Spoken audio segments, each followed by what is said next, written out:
let's start with the carnivore diet. So we had a good chat about that last time, but I Yeah. think there's still quite a bit to cover. Oh Um, yeah.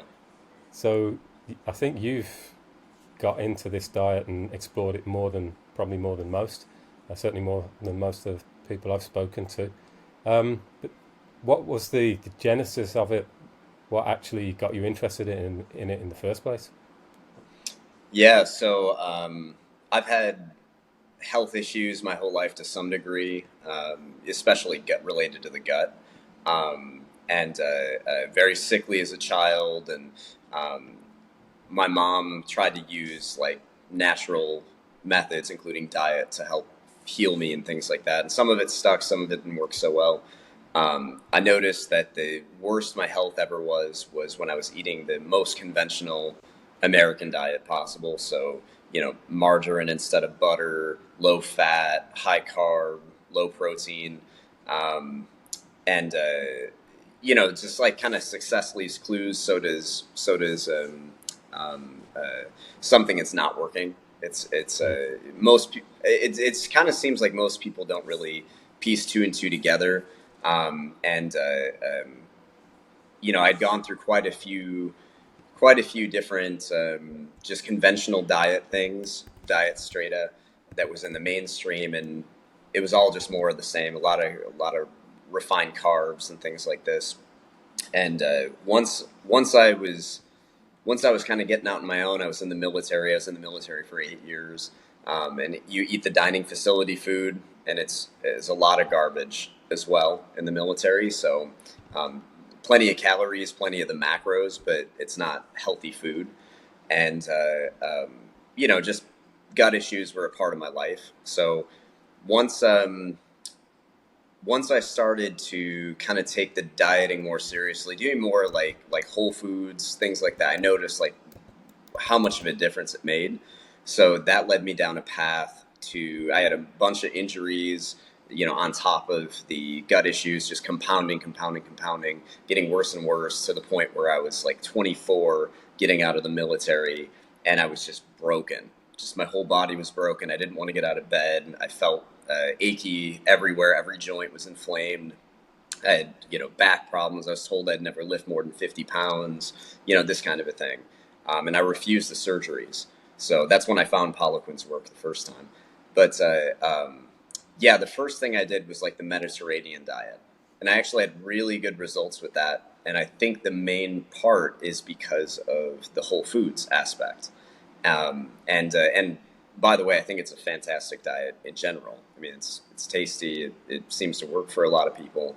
Um, but if we're talking about like healing injuries and prime state, that's what I wanted to go for. So I felt like the no offense to any vegans out there, but I felt like the vegan diet was bullshit. But I had so many friends, I'm kind of in the yoga circles and things like this. I had so many people I knew that said, you got to try vegan. You got to do it. You got to go strict. And it's the truth, right? Uh, Much like a lot of carnivore people will say the Mm. same thing. There's the same level of fanaticism in there. So I tried it. I slowly worked my way in. I was doing vegetarian. I tried pescatarian. I did every little variation of that. Minimum 30 days at each one, sometimes 90 days. And then once I arrived at the vegan diet, I couldn't even finish the 30-day experiment because my health Mm. had decreased so rapidly, to the point where, I mean, I literally felt like I was dying. My injuries were getting worse. Everything was getting worse. So during that period of time, I was only working a couple months out of the year, just working just enough so that I could sustain my healing journey. And I came across so this is probably like 8 or 9 years ago now. I came across an ad for a TLC video that it was My Strange Addiction. I don't know, like if anybody's ever heard of that TLC show, but um, I the guy was addicted to eating raw meat, and I thought that was Mm. fascinating because I used to always be addicted to the raw meat when I was a kid. My mom would make steak, I'd always try and get as much of it raw as possible. And so it piqued my curiosity, and I was just about ready to be done with this whole vegetarian thing, anyways. And that's the first time I tried it. And even though I didn't do it correctly, I didn't eat enough. I didn't eat enough fat. I didn't have enough salt. It still was just a massive improvement. So that was my first cue to go down that path. How long was it before you started seeing some benefits from it? Uh, I would say within a couple of days, I started to notice a difference.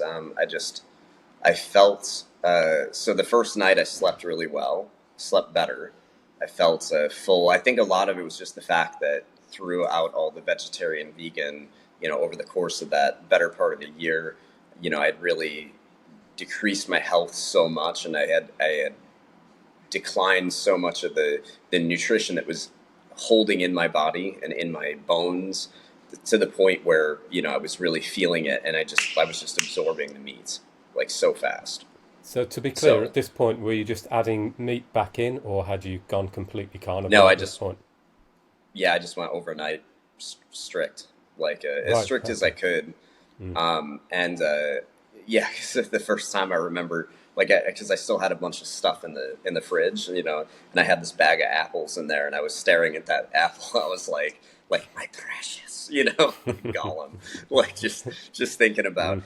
and that's kind of an interesting thing too, because I don't feel that way with meat. Meat is just like something to sustain you.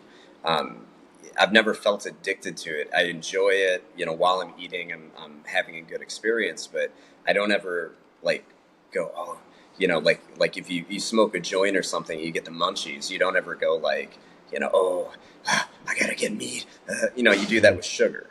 So that was very telling as well. So I was like, I really gotta be disciplined and stick with this, because it's only 30 days, and it's not going to kill me. And 30 days with zero sugar, including fruit sugar, is not going to kill you. So you might as well try it.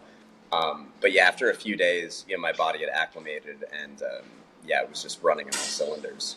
So Mm. So how about the pain that you're experiencing from the injuries? Did that hmm clear up really quickly? yeah, I started noticing a difference within a few days. I didn't get full relief. Like in my knee was really bad. They said that I had connective tissue that had completely separated. So there was like in this knee there was two little lumps on the sides here. I had you know a lot of issues with the meniscus, and even the anterior cruciate ligament was partially torn. And they tell you, what do they tell you? They tell you that you're never going to be able to regrow that connective tissue. It's just not true. I mean, there's anabolic properties in there though until you die. You can produce stem cells until you die. Um, Now, if you're eating an inflammatory diet and you're not allowing yourself to heal, and you're not taking the steps, and yeah, that is true. But the dry fasting was really like the cap to it.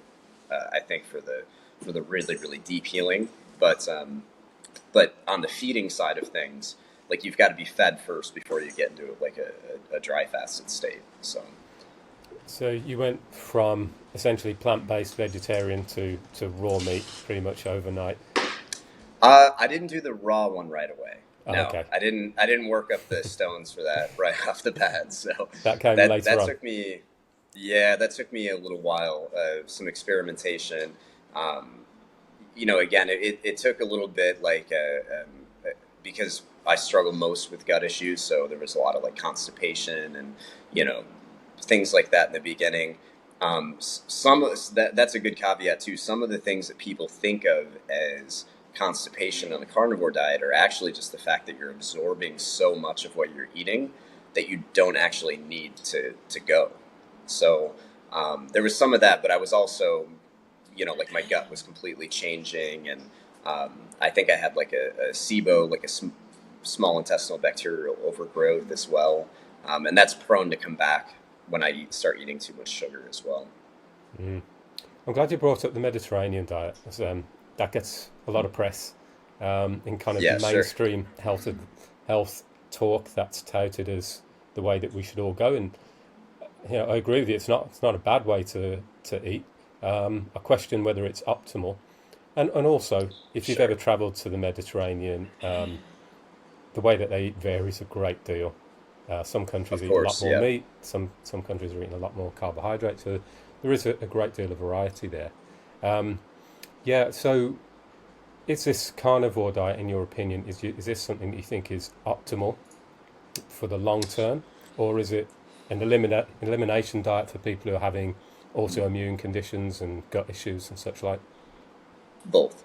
Yeah, I think there's quite a number of people, especially in Western countries, you see it, where people have eaten all this genetically modified food for their entire lives, so much processed food that they've essentially created like complete dysfunction in their stomach, in their gut. The ecosystem inside of their gut is just totally screwed, and there's people that have been on this diet for like 20 plus years, and they'll maybe try an experiment where they add in some normal foods and catastrophic results.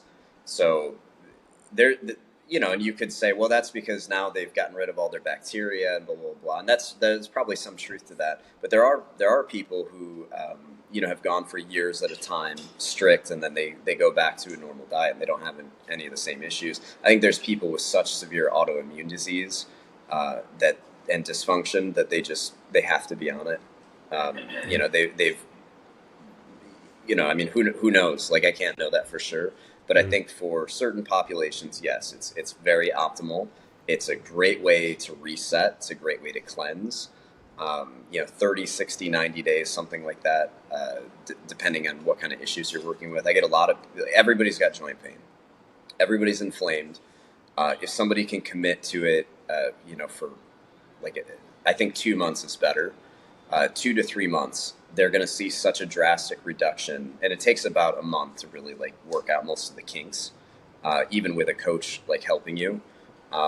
So, but yeah, just the drastic reduction in joint pain is just worth the price of entry, in my opinion. Mm.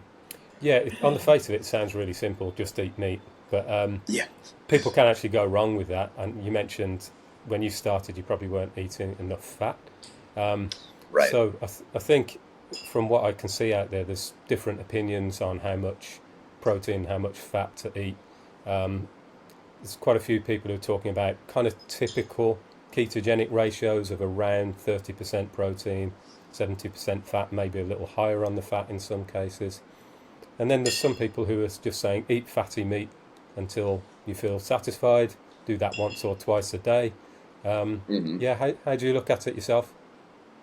Well, I think so. What I found with the traditional keto macros of like 80% fat, 20% protein, I don't think that's correct. I think it's closer to 85% or 90% fat and more like 10% protein. Because if you eat enough protein in one sitting, especially, then you will get gluconeogenesis, muscle sugar excitation. You will break your ketosis. Of course, for most people, that's not an issue because most people don't have epilepsy and they don't have the same, maybe they don't have cancer or something, so they don't need to worry about that, and they go right back into ketosis anyways. But for somebody, or children that are having epilepsy, or somebody that has cancer, you're going to want to stay in ketosis as much as physically possible, which you would want to keep the protein lower. But as far as that goes, yeah, the 70-30 is what most doctor, like Anthony Chafee, is a really good resource. They'll recommend that because it's so simple. It's a 1-to-1. If you're 200 pounds, maybe you eat 200 grams of protein and 200 grams of fat, and then you just kind of tweak it from there. So do a few days or a week like that, and if you feel like, okay, maybe I need a little more fat, or maybe I'm eating too much fat or something like that, then you can start to tweak it, and you might arrive at more keto, or you might arrive at more lean meats and less fat. So, but Mm. that's where the experimentation comes into play. Everybody's got to figure out their own macros. Yeah, for sure. I think that's kind of how I've been approaching it. I've gone higher on the fat and higher on the protein, and Hmm. uh, as well, I think I don't always want the same thing every day. Some days I want more protein, some days a little less protein. So I think it can vary Right. depending on what you've been doing. So, how do you get on when you're speaking to clients about this? Is how do you broach the subject? Are people open to it? Yeah, it's mostly like with the clients that I'm meeting on a regular basis. I just kind of throw it out there, and again, if when it was like 7 years ago, 6 years ago, when I was starting to bring this to people, I mean, everybody was like you might as well have said the Earth is flat or something. Like Mm. people look at you like slack jawed, like what are you talking about? Insane, you know. Mm. And yeah, I didn't have a massive amount of success convincing people, um, but you know, as time's gone on, there's more and more people. There's a plethora of information out there as well, and it's just slowly every time. I would say the most people that I get are from like Facebook. You know, I'll put out a post on Facebook or some social media, and I'll just say like, "Hey, here's what I'm eating right now," because I try to do this at least once a year, twice a year is, but like really, really, really strict. And whenever I do that, I have pictures that you know that helps a fitness influencer's business quite a bit is showing how shredded you can get, and it's stupid easy. Like for people that want to get, I mean, it's so ridiculously. Everybody's complicating it. Just don't eat carbs. Carbs make you fat. That's just that is what it is. You know that's there's no two ways around it. The less carbs you have, the less fat you will be. So, Mm. um, um, but but yeah, so that's essentially what I've arrived at is putting out posts on Facebook a couple times a year. At the moment, I think I've got around 45 people that I'm coaching on the side, just like, they're sending me questions and I'm just kind of helping to direct them towards their goals, Hmm. which is insane because I've usually only had like 4 people at a time. Yeah, it's probably getting out into the general zeitgeist a little more, so it's less of a challenging subject to raise with people. Where did raw carnivore come into this? What was the Yeah, what so what was the thinking there, and how did that well, go? that was after a couple of cycles. I mean, I kept that dude. I wish I remember his name, but I kept his story in my head, um, and it was in the back of my head for a while. And I did a couple of cycles of just the regular carnivore diet, and then I just I don't know. Like I'm just interested in experimenting with stuff. It's like, oh, I got decent results with like a more primal diet, paleo. Like I got good results with the Mediterranean, but then I was like, oh, let's see if I can tweak it. And then there was a point of diminishing returns to the point where it was unhealthy. And then with this, I was like, well, let's see where the truth lies with this as well. Let's see where the diminishing returns are. And I never found it with the raw meat. The more extreme I got with this, the more interesting the results were. So I've said this quite a few times. I don't know, like, there's people like Anthony Chafee, there's a handful of doctors out there and a handful of, like well known influencers in the carnivore sphere.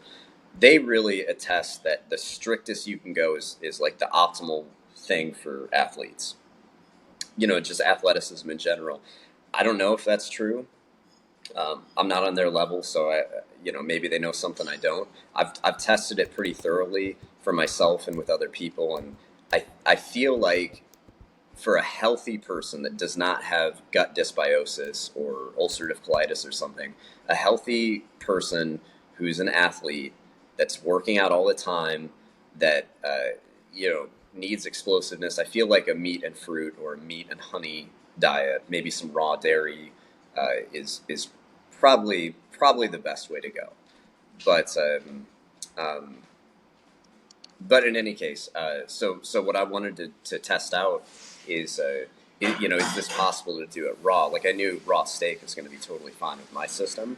I've ate it my whole life, and from day one, the last little bit of gut issues I had started to relieve, and within 3 days, I mean, I've never had that level of zero pain in my gut. I've never had that level of health And I've always had this little bit of like, even when I'm just shredded from being on carnivore for long enough, there's just this little distension in my stomach. It's like I can feel my bowels are swollen, and that was gone. That was completely gone within just 3 days. So it was raw steak, raw anything else?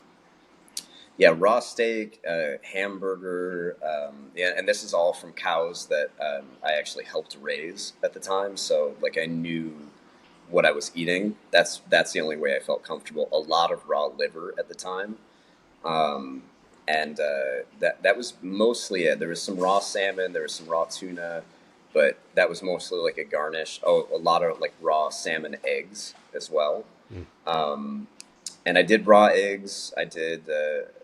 Let's see what else. I tried to stay as limited on the raw milk as possible, but there was some of that also. Mm. Um, and you probably want to get into the next phase of the experiment where I Of did. course. Yeah. So this is where it gets really crazy. So there was two other phases.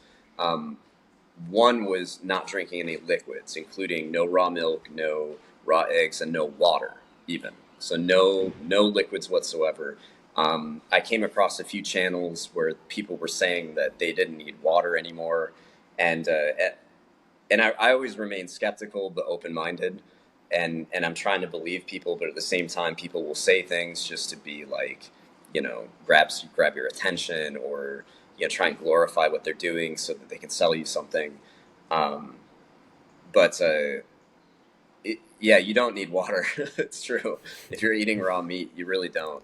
How long was It that takes for? you well. So it took me a few days to really acclimate, and I allowed myself to drink a little bit of raw milk and some raw eggs in the beginning, and but just for like 4 days, and then there was a 17-day stint, and I could have kept going, but I pretty much had proved it to myself, um, and then drinking water was a strange experience afterwards. But I did 17 days without any liquids whatsoever.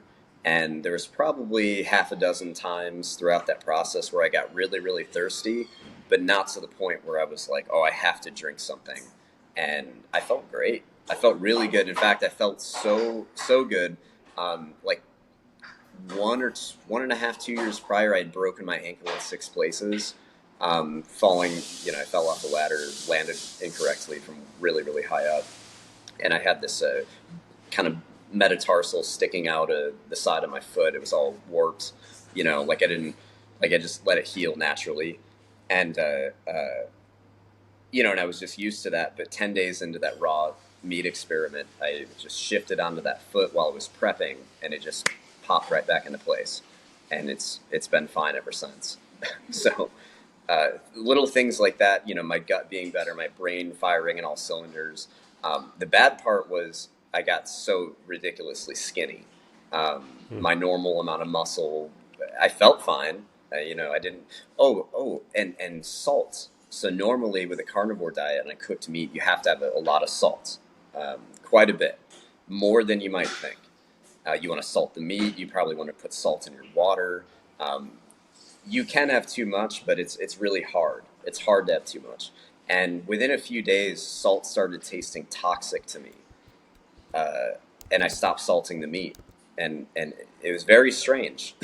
But I don't know what the reasoning or what the mechanism is, but it took a little while afterwards to get used to eating salt again, to get used to drinking water again as well. Um, but yeah, I mean, it kind of makes sense a little bit because you're not going to have salt available all the time in nature. You're certainly not going to have like water in nature all the time. Not at your beck and call. You're probably Hmm. not going to be drinking a gallon of water even in the jungle per day. So it got Yeah. me thinking. It's like something, something's missing here if we're really talking about like being natural or something, because none everyone that's speculating, like, we've never lived in nature, like, without even without shelter or without tools or anything like that, so we're all kind of speculating, Mm. but I I find thought the that was water. interesting. Yeah, I find the water thing really interesting because in the Yeah. West we're all talking. talking about hydrating all the time. If the temperature goes up slightly, make sure you hydrate. But I watched Right. recently the Food Lies documentary series where they visited various tribes in Africa who are living a pretty a kind of unchanged way of life. They spent some time with the Hadza, where they live, very Mm. arid. Um, Yes. they're out. Uh, they tend to drink, from what they observed, they tend to drink first thing in the morning, have a little drink, then they go out, they're hunting all day, they're on their feet, they're moving a lot, and then they'll have a little bit to drink later on. So they're out in this extreme heat. So yeah, Right. I guess there could be genetic differences because that's where their ancestors have been for forever. But it Mm. is interesting to see that people can be very active in very hot weather and not Yeah. really appear to need a lot of water and seem to be pretty healthy on it. I Did think, you as ever you see say, the? I'm sorry. Did you ever see the Mad Max movie that came out like a few years back I did, yeah, with Tom Hardy? There's that part where he's like, "Don't become addicted to water, my friends." You right. know, um, I think there's some truth to that. Like, because I've also done a bunch of dry fasting experimentation. Mm, I think you could say genetic, but it's also like you can change your genetics through your diet, through your actions. I think the human body is so adaptable to just kind of limit us. Like you can say, yeah, it's not ideal for a person with dark skin to be in the north, but there's a whole set of processes that will occur to adapt to that environment to where you can become, it's mm, not optimal, but you can do enough things to make it almost like it's optimal. mm, And same thing with the water thing. It's like, yeah, you can show me a million examples of people drinking more water and becoming healthier and having better, but I can also show you examples of people, you know, like me who have done no water experiments and become healthier from that as well. I think a lot of it is like, what kind of water are you drinking? Some people, there's a huge debate there as well. It's like, you know, the kind of things that I tend to agree with are limit the carbonated water as much as possible. But it's like distilled spring water, well water. Nobody in their right mind would drink tap water, especially straight from the tap. There's pharmaceuticals in there. There's chlorine. There's fluoride. Used in the Nazi mind control experiments. People don't know that the fluoride in our water comes from Alcoa. It's an aluminum factory, a series of aluminum mm, factories, and they actually take the toxic fluoride, so it's sodium fluoride, that comes off of the smokestacks, and then they ship that because they've got a nice little deal worked out with the water treatment center, with the government, where they say, well, we got all these studies that show that fluoride is good for your teeth. Let's put it in the water supply. But in actuality, that's not naturally occurring fluoride. So it's a mm, completely ridiculous point. And in fact, it's really bad for your teeth. And it's been shown to calcify your pineal gland. So you've got a nice little crystal in your midbrain, and that won't be functioning at all.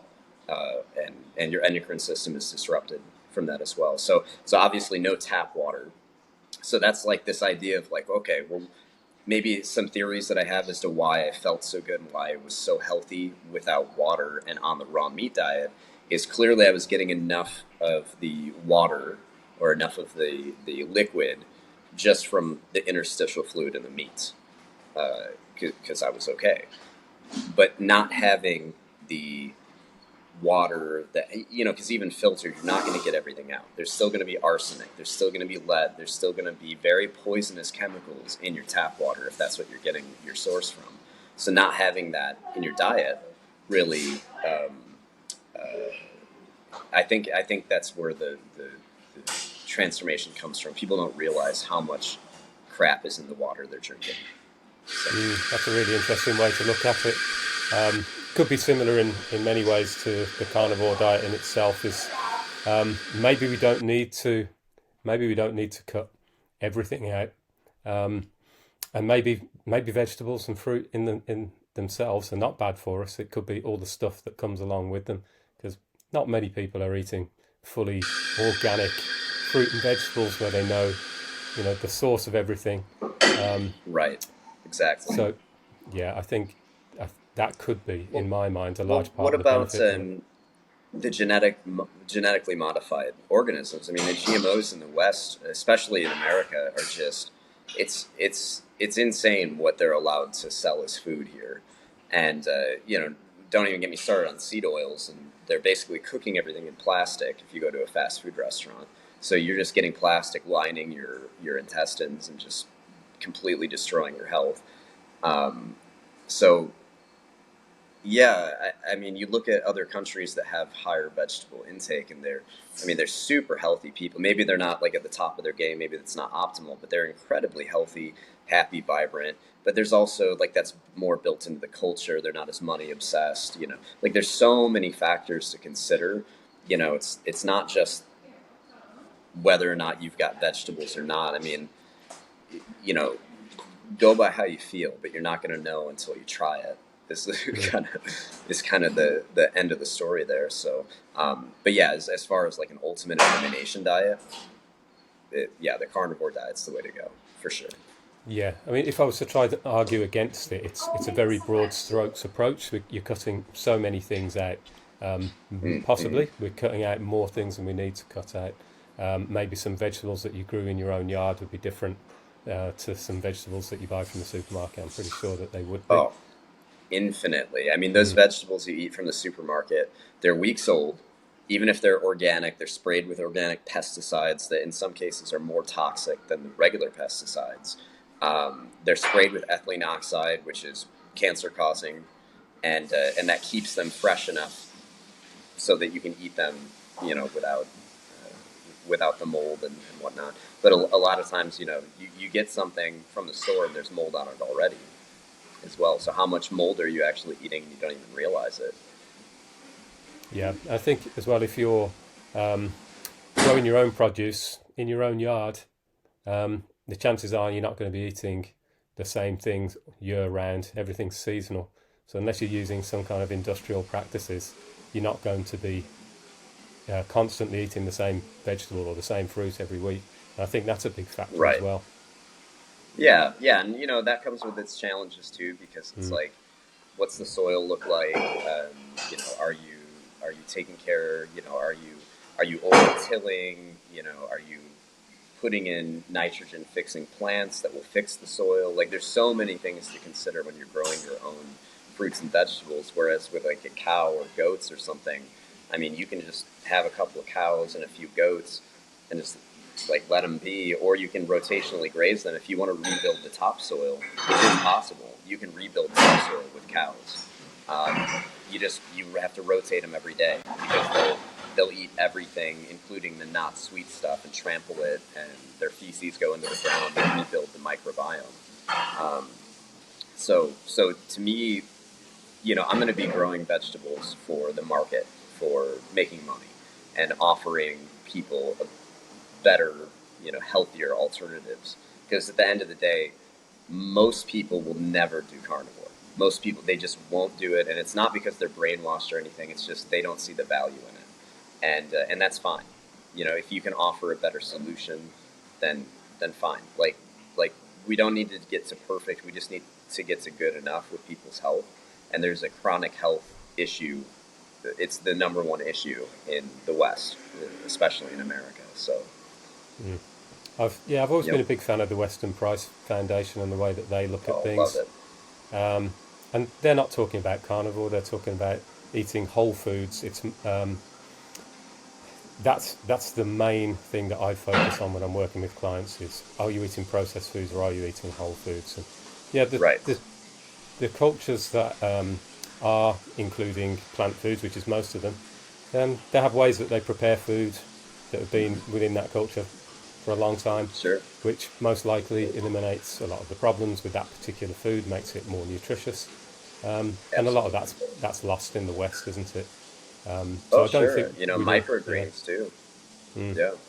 It's smaller, newer plants. Once they break through germination, they're more nutritious. There's like 40, 50 times more nutrition in a lot of these plants.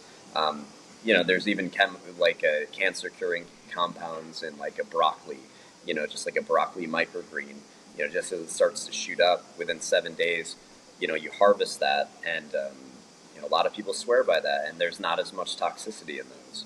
So it's like, maybe as a garnish, especially, I don't think it's possible to get for humans. It's not possible to get everything you need from vegetables, but there's a time and a place for them.